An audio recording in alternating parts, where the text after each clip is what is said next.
Welcome. This webinar covers several areas you may want to consider when setting up a CAR program in your professional automotive recycling facility. From core charges, how to handle and store cores, when to check prices, pricing tools, and more. We hope you enjoy. Okay, so when I first came to car parts, cores were nobody really made a big deal out of them, but all of a sudden I realized that there's a program, because when I worked at the yard back in the 90s, in the old days, these core buyers would come in and we called them core kickers, because they would sit there and kick the parts and say, 25 cents, 50 cents, a dollar. And so all of a sudden you have this power in your hand on your cell phone or on your laptop. It was so cool to me that I became the queen of cores. Don't say that 3 times fast, it sounds really bad. Cores are more valuable. Are you charging your customer a core charge? Oh no, I can't charge them a core charge because I'll lose a customer. How many of you buy parts from the dealer and they charge you a core charge? When you buy it from a big box recycler, do they charge you a core charge? Absolutely. How about AutoZone, Napa, CarQuest? Any of these places charging core charges? Every one of them. Other recyclers or a pull-apart yard, are they charging core charges? Absolutely. So customers do expect to pay a core charge, or at least bring their core back to you. Sometimes there's going to be exceptions, yard to yard. We deal with some trading partners and brokering accounts where we split the core charges, and we just automatically split a core. If they charge us $200 for that core, we only pay them $100. Take it back to them, we get our $100 back. If the customer needs to keep it, or we just want to stock that core and sell it ourselves, we do that. So it's just a split core. Some of the yards I deal with, we don't charge cores to each other at all. We're either too far away, we don't want to take the hassle of bringing stuff back and forth, or we're shipping stuff to each other, so we don't charge a core at all. Internet sales, that's another one. If we do internet sales, we do not charge the buyer a core charge. On high dollar engines and transmissions, we do. We also pay to get it back, though. If it's a $50 engine core, we will send the call tag to get that one back. If it's under $200, we don't even mess with it. I mean, at $200, we split it, but if it's less than that, we just leave it. I had a customer on a grain box, and he was like, well, it's a $135 core. And I was like, I know that, but what I'll do, if it's something like that, I'll kind of, in my head, just split the core price if it's an eBay sale or something, and that $100 grain box will now be maybe $175. If they want it, they want it. If they don't, they don't. If it's something with that valuable of a core, someone's going to buy it from you, and they usually do. So do you have a set price for cores? A lot of people will say, oh, I charge $5 for alternators, $100 for engines, but that is not good practices anymore, okay? Does your bidding program have core prices included, or are you doing something with your bidding before you buy the part, or before you buy the vehicle? So if you have a bidding tool and it has core prices built in, use it. So we're going to play a game of what would you bid at the auction. So the first part of the game is just in your head, what would you bid on this auction? It's a 2011 Dodge truck, 4-door, 3500, light hit on the side. That's what the auction said. 4x4, 6.7 automatic transmission. Okay? So there's one of the pictures. And this bed should buff right out. I'm sure it'll be fine, okay? So really, there's no bed side. There's no side of the truck at all, but the auction said light hit. So we're going to call it a light hit. So you're in your mind, you know what you're going to bid on this truck because, you have this stuff in your head, right? So we're going to do some added values. What do you guys think the added value to this truck would be on the cores? So we're going to talk about things like alternating starters, engines, transmissions. The added value on this car was $3,685. Would this change the price you guys bid on this truck, though? Knowing? I mean, we all know, that engine's going to be X amount of dollars. But here's the funny thing. The last time I gave this class, I actually used this exact same bin. And this was probably 3 years ago. I had to go in here today because the engine went from $1,000 to $1,300. The transmission used to be $850. Now it's got a $1,500 core on this transmission today. Okay? Wow. The transfer case actually was $200, but the rack and pinion used to be $200. Now it's only $110. So, I mean, this is some valuable information. You guys have been in my classes, I say knowledge is power. If you have the knowledge and you don't use it, you have no power, right? So I put this VIN number into Checkmate, and it brought up a 2011 Dodge pickup, and I put in those core parts that I thought would be valuable, and I hit my find button. And then I picked, manual transmission, pickup truck, not chassis cab, blah, blah, blah. Searched my inventory, hit my parts. I don't have any of these. I wish I did. On this engine, the core price is $1,300. I didn't make these prices up, you guys. I have them built into my system. If I click right here, I'm going to see that who's buying that.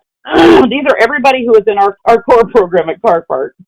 They're built into it. So Bishop is paying $1,300, G-Core is $1,300, and then they'll have notes. If you don't have a turbo, you deduct $200. Okay, so that's going to change. On that other screen, you notice the turbo is worth $350. So you might want to say, okay, I'll take $200 off because I'm going to sell the turbo to somebody else for $350. So that's a decision you would make. We could actually pick the turbo next. Let's grab the turbo here. It says $350, and it says these two are paying $350 and $325. 30% deduction if it's missing an elbow, so they'll have notes on everything. If you are not a checkmate yard or if you're a checkmate yard and you don't have core pricing turned on inside your system, get with your salesperson because it's very valuable. If you're not a checkmate yard, you can always, I'm sure everybody on this call is Car Part Gold. You can go over to your statistics page and drop in that VIN. So what I do is mostly I look at this average buyer price. This is the number that's going to give me a good, quick view. This is also, I'm going to show the mobile app at the very end of the program. Our mobile app is tiny. It's this exact page on a cell phone, okay? It's not very mobile friendly. So most of us use the mobile app when you want to go out and scan a car. Maybe a customer comes in and they want to sell you their Dodge truck. You can scan that VIN right there and see what's valuable. But trust me, your eye will drop over to this average buyer price and how many you have and what your price is. So I'll show you guys in a minute some different items that I actually have in stock, how it looks. Before we move on, we have a concern on some pricing. Some of the core buyers are expecting a complete engine, including the turbo, in their core price. They don't always mention it, but will deduct it when it comes to the payout. Okay, if you can let me know, I have a pretty good relationship with all of our core buyers.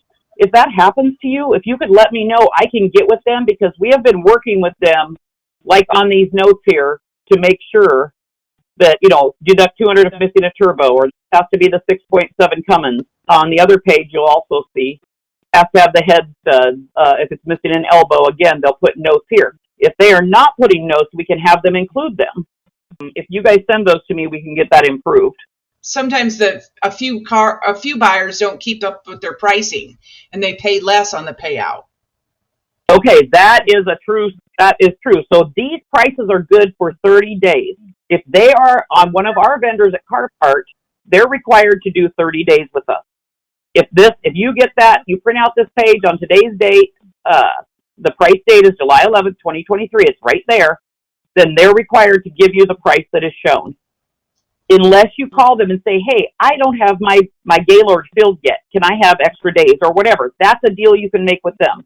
But if they are not honoring the 30 days, you have to get with us. We don't know if you guys don't tell us. So just let me know. Again, I will go to them, and that's a big deal to us. That's a really big deal because so many people, it takes them a month to get that box filled. They also deduct on condition, so you may pay out for a core return a $1,300 engine that tossed a rod and has a significantly deducted value then. And that is true. I mean, and that's just the cost of doing business because if it is a rod in it, that's going to be it's going to be a deduction. There's going to be deductions on certain items. They have to be usable cores. That's the thing. It doesn't have to be a running core, but it has to be a rebuildable core. We have a frequently asked questions page at Car Parts. And it has the link to the core buyers, what their requirements are. Some of them even have like videos and pictures to show you how to package things and how they expect the core to come into them or what you would be deducted for. So back on that pricing screen, that's the screen is on the Car-Part website for core pricing, right? Correct. Here. It's actually not. If you're Car Part Gold, you get a page that's called Car Part Statistics and Reports, and it looks like this. So if you're a Car Part Gold customer, you have this. So you can go in there and see your, hot sellers. You can see your inconsistency report, but core pricing is right here in the middle. And if you click on core pricing, you can go in here and drop in a VIN, or if you wanted to, you could say that I have 3 of these cars. I just want to check them out.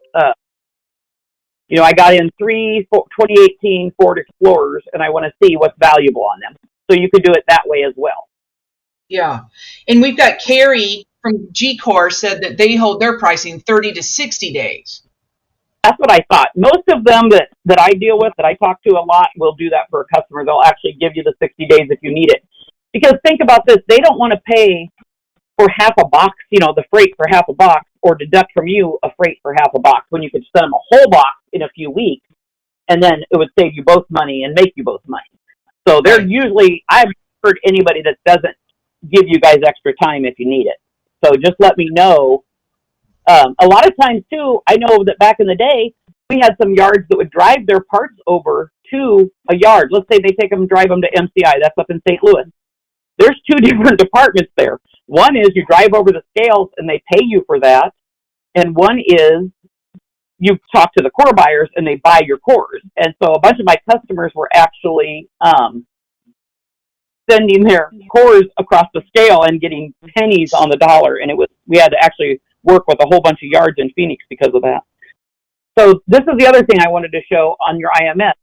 Parts that you may not have core values. So I was doing a Ford Explorer Sport Track a few weeks ago. A guy called me because we had, I guess everybody's out of those wheels. And I did not realize that those Ford Explorer Sport Track wheels are kind of spendy right now. With the core pricing changing so often, how do you come up with core pricing to the customers? With us at Checkmate, I have it built into my system. So I have it right here. So you do it dynamically then, Theresa. At each sale, you verify the core pricing before you quote them what the core price is, instead of having it. We have it built right in here. So if you did call me, a gentleman called me earlier on an engine. Let's see if it's still up here. He called right before the class. Okay. He wanted to. And then we're also wondering, is there something on each page that tells when they pay for the shipping, or is that implied, or? No, that's with the shipping. You have to talk to them because so many of them have different deals. Most of them, if you get X amount of dollars, they will pay the shipping. So that's a great question, Sue. They need to get with the buyers for that as well. So this gentleman called up for a Ford F-150 transmission.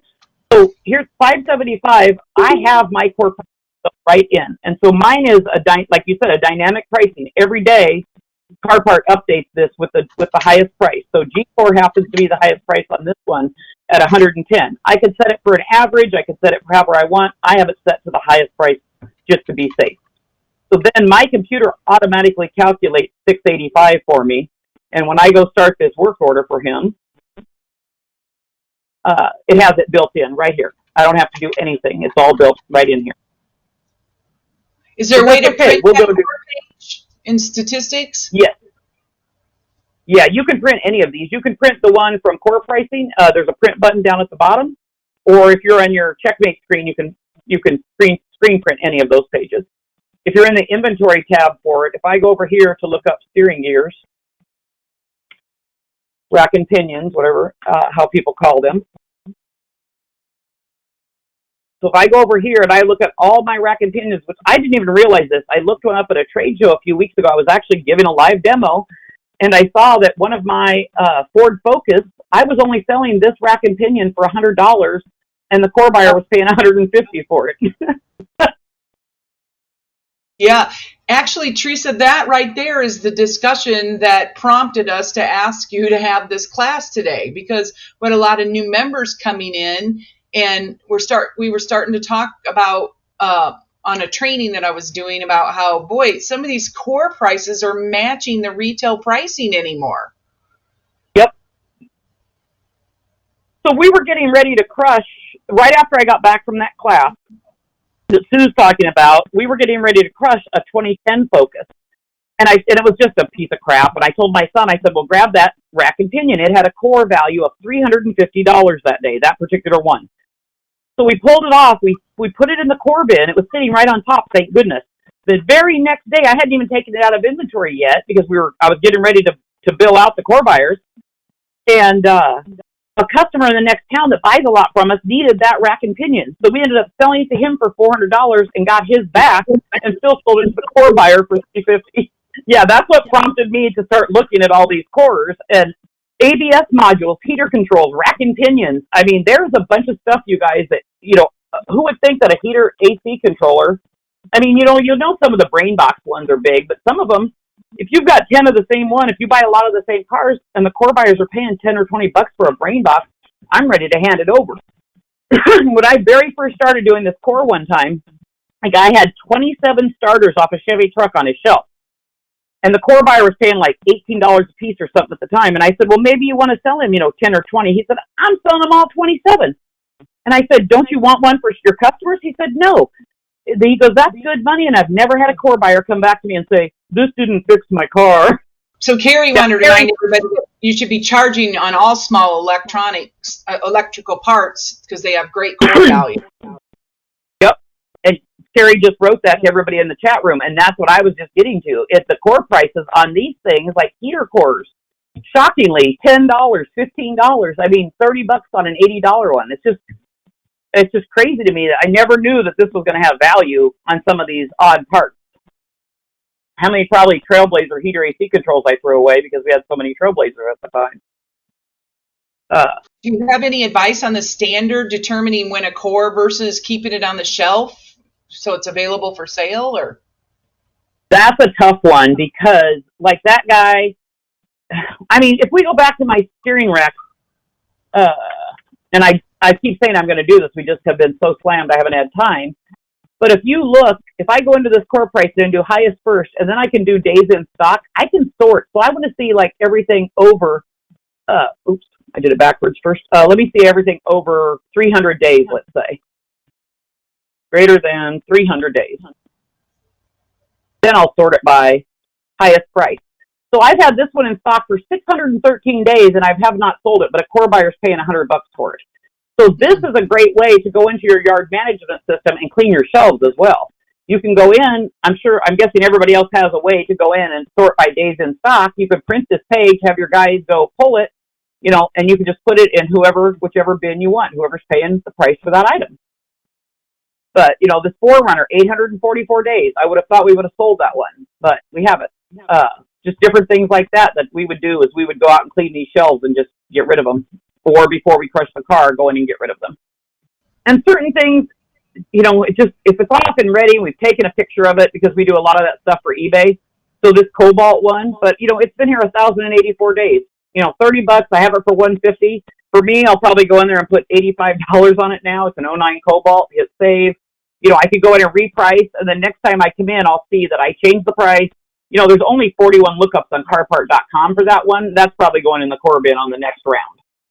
So you want to keep in all the different ways you can look at your core prices, the point of buying the car, the point of selling the part, the point of cleaning your shelves, the point of crushing the car. So there's so many times you can check your core prices and decide, hey, it's time to get rid of this part or not. So that's what I wanted to talk about next was, do you have a process in place to handle and store your cores during dismantling? So what we do is when the car comes in for dismantle, when we print our tags for the parts pullers or dismantlers, we also print core tags, which in CheckMate it's just exactly like a part tag. It just says the word core on it so that they know and then who it's going to, so it'd say G-Core, MCI, whatever. So one thing we want to talk about was, do you guys have a process in place? Do you need help with that? And then, especially for you guys getting car certified, your core storage and your waste fluid removal. Sue's going to have some pointers for you, but I also included her email address, and we'll put it in the chat room as well in case you have questions for her later, because we know sometimes you'll think of stuff. But Sue, did you want to give them some pointers on the cores and the fluid storage? Yeah, the CAR program does have a standard on core storage. We require actually to take a picture of the core storage, and we're looking both for what we call good cores and bad cores. And, the days of having a core pile outside on the yard, a core mountain are gone. For one, because cores are so much more valuable, and two, just because everybody's a lot cleaner in the way that we store things. So you don't want to be putting stuff outside, kind of haphazardly, just becomes a stormwater issue. But for the most part, we get a lot of feedback on that particular standard saying, I don't really have any quote unquote junk cores around anymore because I'm processing cores on a monthly basis and they're in, they're out. So, and for as far as sellable cores, those are all being racked, tagged, just like you talked about, inventoried and everything. So, and core storage is sort of a follow-up to the process of the car process of waste removal or waste fluid removal. So your fluid removal is something that with the car standard, we like to see it being done up front unless there's a business reason to keep the fluids like the crankcase oil in that vehicle. And then you come in, the vehicle comes in, immediately do a fluid evacuation. And I like to call it a right sizing. So I go into a lot of salvage yards and I see a couple of things going on. You say you're processing 20 cars a month. Well, I happen to know that a normal passenger car or a light truck, you would be fluid evacuating about 2.2 gallons of used oil. So crankcase oil, power steering fluid, brake fluid, transmission fluid are all used oil. And, it sounds real scientific when I say 2.2 gallons, but, we all know, we call it empirical observation. We all know that you can fluid evac oil from 2 vehicles into 1 5-gallon bucket and still have enough headspace to carry it over to the used oil furnace. So how's that for science? That's one of the things that we really like to see is a good fluid management, a early fluid evacuation so that everything out, long-term storage in the yard is devoid of the fluids, because that's where your problems will become later. And then the right sizing of your storage tanks is going to depend on what your throughput or your productivity level is. So if you're doing 20 cars a month and it's 2.2 gallons that you're taking out of each vehicle, you really could have 55-gallon drum to store all of your used oil. If you have a furnace, you're going to want to stockpile that oil so that you have the fuel to feed the furnace during the winter months. And if you don't have a furnace, you're going to want to increase your frequency of pickup so that you can keep the minimal amount of fluids that you've evacuated, used oil, gas, diesel, antifreeze on site. So again, I call that right sizing. So you look at your productivity level and see on the busiest month of the year, what's my maximum amount of fluid I'm going to take out. And that's what you should be sizing your storage at. If you're not burning the used oil to produce heat at your facility, minimize your volume of storage and move it out on a frequent basis. Find a used oil management company that'll come in and take it away on a regular basis. So, great point. I did want to back up a little bit. Carrie from G-Core is actually on the call, and she answered a couple of those questions we asked earlier. She said her pricing is based on distance. They pay the shipping when the customer meets the per box minimum. If you're a PRP or Midwest Runner facility, you can ship through the trucking network. So that would save you both money on both ends. I think they charge you each a price going both ways. And then she had another good point on the small electrical parts and other parts.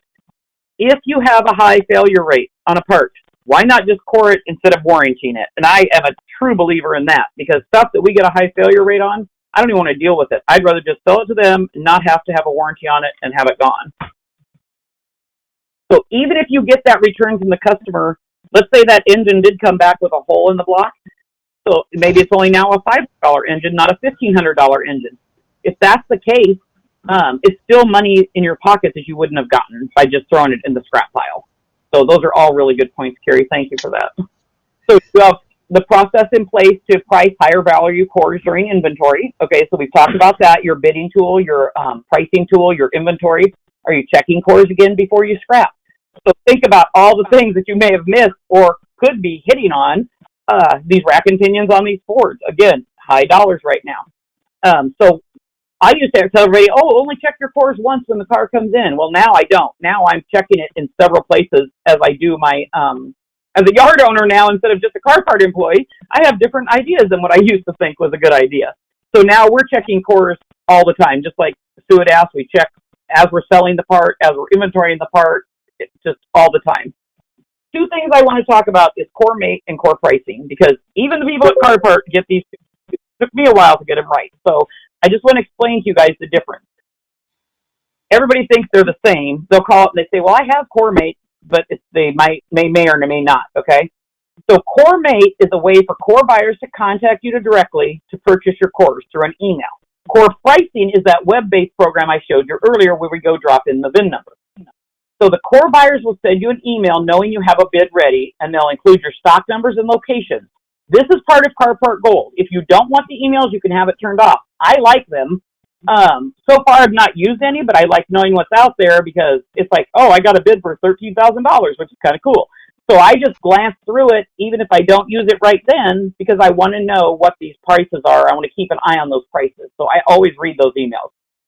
And this is what the email looks like. A CoreMate bid of $13,000 for 418 parts is awaiting your consideration at the following link. Okay, so I put the link in here so I could find it because, again, so this is the actual true link to an email that I got this week from G-Core.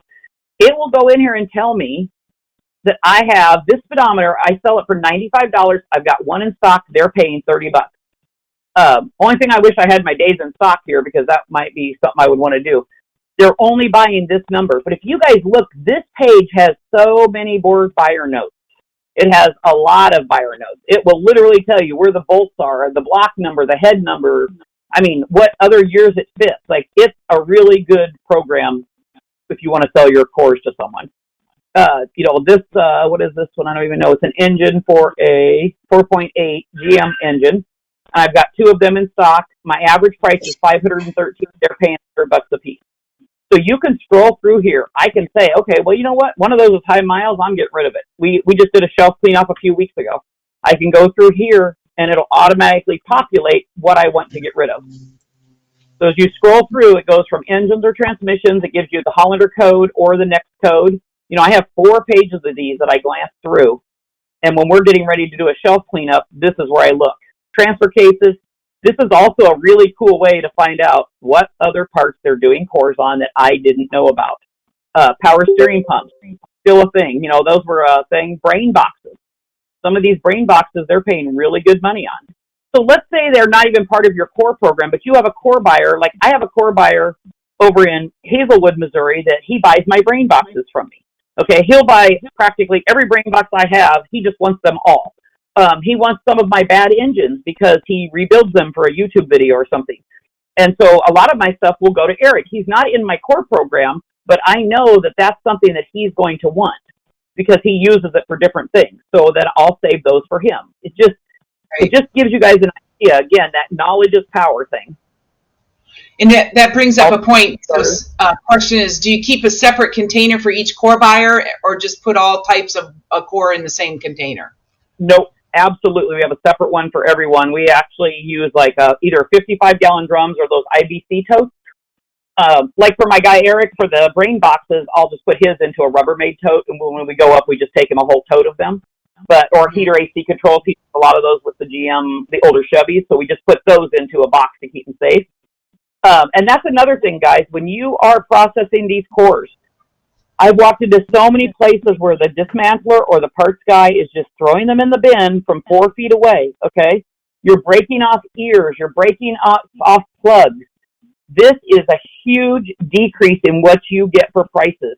If you break that plug on that alternator, it could go from a $20 alternator to a 50-cent alternator because that plug is broken. I was at one of the core places, KB cores, a few months ago, and they showed me a transmission with one ear broke off of it, and it dropped the price $500. Like, that one ear, somebody had just thrown it in there. And I tried to explain to the guys in the back that cores are commodities. Every core buyer I have is a customer of mine. When I send them something, I invoice the parts out to them. I send them an invoice of these parts. This is what I'm sending you. This is how much I expect to get back. And if they deduct on me, that's fine, but I want to know why. I want to know what we are doing wrong. Okay, if I sent you one with broken plugs, I need to talk to my guys. That's a training issue. So Carrie said you can leave your pigtail on there, and the customer said, no, that ruins the harness because they sell the engine harnesses. So that's correct. If you are selling your harnesses, you don't want to leave them. You want to unplug everything and do it right. It's for the guys that are just throwing the alternators and things in there that don't worry about the harnesses. They can leave that pigtail on there. Sometimes, if it's a very valuable core, we'll put it into a box and put it on top of the other cores. Speedometers are a good thing. I had a guy throwing a speedometer in and then threw an alternator on top of it. And I was like, dude, what are you doing? And he's like, it's just a core box. Okay, again, I'm going to repeat this for the people in the back. Cores are parts. They are automotive parts you're selling to someone, whether you're selling it for $15 or $1 or $500. You're still selling them something that they want it to be usable when they get it. It doesn't have to be perfect. We already know it's probably going to be bad.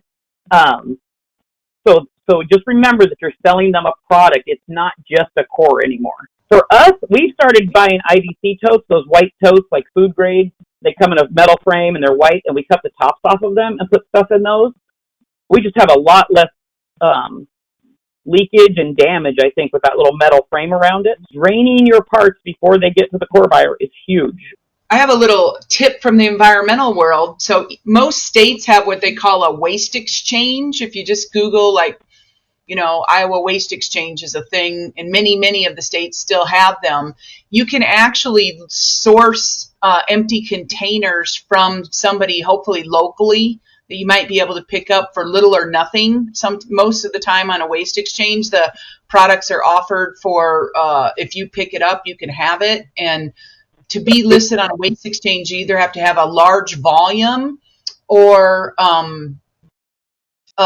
you have to have a continual slow but steady stream of them coming out. Yeah, it's a good place to get plastic drums, even, or metal drums even. It's a good place to get drums, totes, sometimes even Gaylord boxes. And that's a lot of people I have. I have customers that don't buy any boxes at all because they're, the guy down the street does so much incoming stuff that he's got boxes to get rid of. So like a big eBay user might hook up with a guy that gets a lot of product in good boxes. So right. There's a lot of resources out there. My guys that do door panels, they say to hit up the body shops because like radiators and fenders and hood boxes, Snap-on dealers, they get really good boxes. Snap-on, Matco, we've got a lot from our Snap-on dealers. So there's a lot of ways to get boxes, maybe not for cores, but for shipping. But yeah, with the cores, like I said, we buy the IBC totes. They're $15, I think, or 10 if we buy several of them. A comment says that they've a well-placed ad on Marketplace. You can pick up the IBC totes for $20 to $40. I showed you guys what the email looks like, and I showed you what the link looked like. Now, core pricing, which we talked about earlier, they're basically bidding on your parts. You're going to see that many, they have different prices, and these get updated, and it's every core buyer that we have. We're actually working on getting some more core buyers on here. Right now it's a bandwidth thing, so they're redoing part of our data center, so we're going to have more core buyers after the first of the year. Okay, so this is all included at no charge with the Car Part Gold package. It's going to show the parts you have in inventory, and the prices are good for 30 days or more, which we talked about with Carrie and other ones. Like I said, these are some of the buyers. And then here's some questions that we get. How does a yard get core prices? If you're Car Part Gold, you get it with Core Mate and core pricing. The website, our website has that, which I showed you, or the core buyer's website. You can get a lot of information from them. The core information is directly loaded into your inventory management systems. If you're not Checkmate, you can get it through probably URG. I think they have a core program that will do the exact same thing where it'll put it right on your desktop. So there's other... Core Connect. Hollander has it as well? Hollander has Core Connect, yeah. Core Connect. Okay, thank you. I did not know that. So the other cool thing is if you have an iPhone or Android or a tablet, you can do our core pricing mobile app. So this is what I told you about earlier. It's the exact same page that I showed you, but it's really tiny. So this is the part that makes people crazy. It's so tiny. But what you do is you just increase the page size, and all you want to do is check what I told you earlier. This is your results for, engine computers or power steering pump. This is the average buyer price. That first dollar amount column is the one you're going to want to look at. Here's what I wanted to show you. We got in an 08 F-150 on Saturday.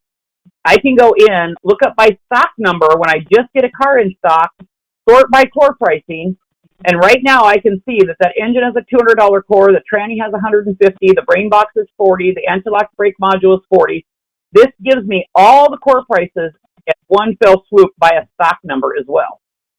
If you don't have Checkmate, you could go grab that VIN, hop over to that core pricing app.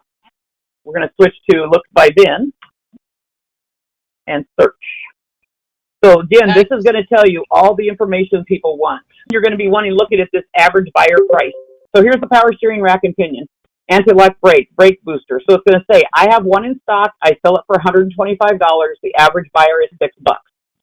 You know, the anti-lock brake assembly. So if this guy had came in with this Ford truck and just drove it in or towed it in, and I went out with my phone, I could scan his VIN right while I'm standing there and see what is the added value on this vehicle before I make a bid. So I try to bid. There's several scrap yards around us that are just paying for weight. So I always try to bid a little bit more than they're bidding for weight on some of these cars, just because I know I'll get some parts off of them. So this is a great tool that we use a lot to know, oh, it has a $26 rack and pinion. Actually, it's $30 from somebody, but the average price is $26. So you can scroll through here and see, you're going to get that brain box. I'm only selling it for $50 and the core buyers are paying $35. I either need to raise my price or just sell it to the core buyers and not worry about a return. Mm-hmm. So right off the bat, I know that I'm going to make an extra couple $100 on this car. Even if it is a bad motor, I'm still going to make money. I did want to talk about the ARA convention was the only thing. It's October. There's going to be a bunch of core buyers there. There'll be training classes. If you go to a-r-a.org, and it's going to be in Kansas City, so if anybody wants to come see me, I'm only 2.5 hours away from there. You can come down here and see me. It's October 12th through the 14th in Kansas City. Thank you so much, Theresa. This was an amazing amount of information. So I hope everybody found this valuable. If anybody has any questions or if you think of anything after the fact, feel free to reach out to myself, Sue, or Theresa. I'm happy to pass along any questions that may come up. And like Theresa said, we hope to see all of you in Kansas City in a couple months.